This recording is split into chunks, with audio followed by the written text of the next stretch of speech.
The Snail and the Whale. This is a tale of a tiny snail and a great big grey-blue humpback whale. This is a rock as black as soot, and this is a snail with an itchy foot.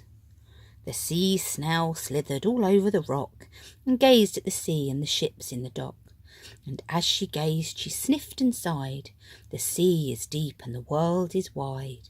How I long to sail," said the tiny snail.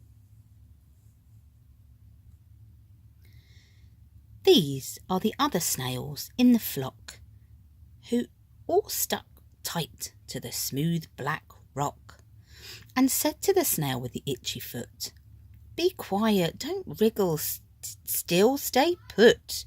But the tiny sea snail sighed and sniffed, then cried, "I've got it, I'll hitch a lift." This is the tale of the tiny snail, a silvery trail that looped and curled and said, "Lift wanted around the world."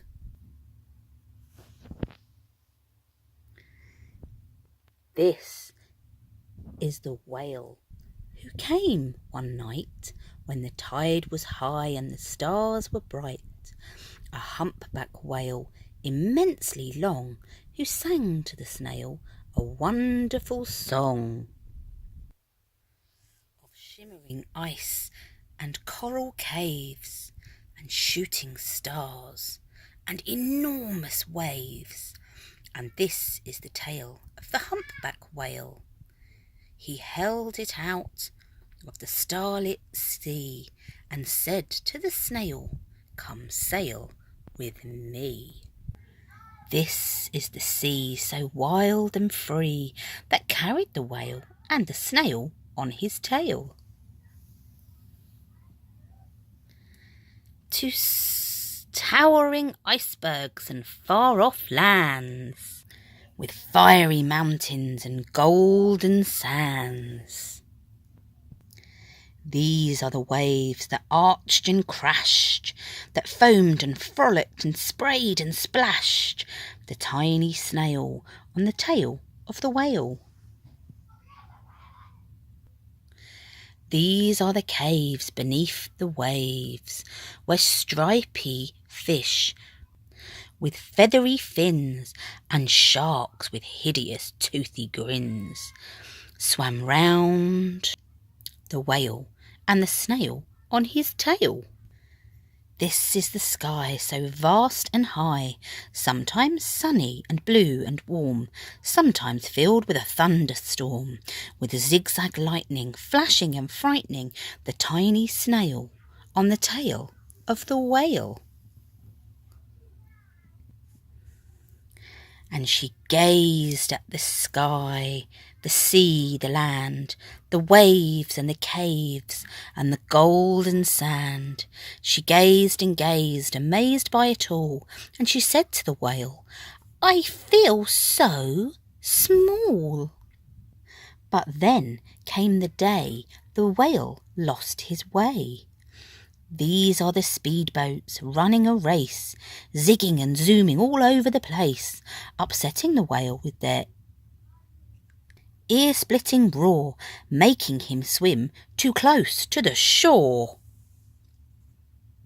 This is the tide slipping away, and this is the whale lying beached in a bay. "Quick!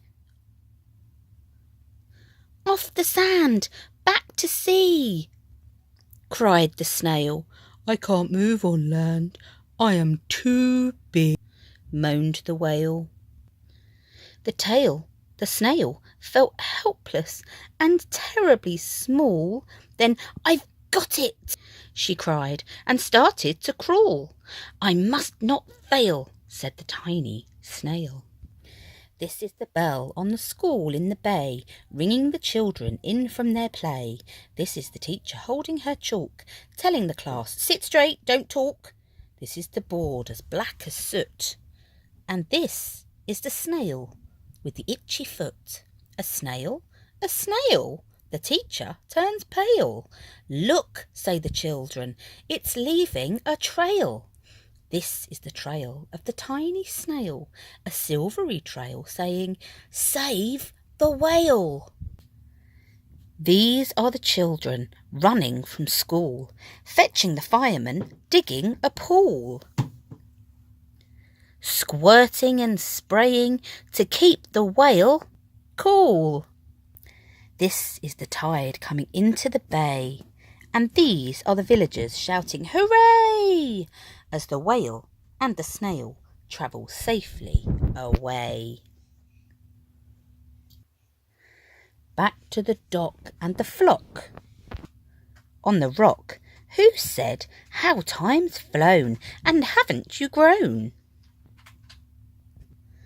And the whale and the snail told their wonderful tale of shimmering ice and coral caves and shooting stars and enormous waves, and of how the snail, so small and frail, with her looping, curling, silvery tail, saved the life of the humpback whale.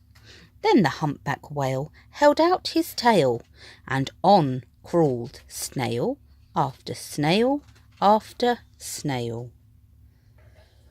And they sang to the sea as they all set sail on the tail of the grey-blue humpback whale. The end.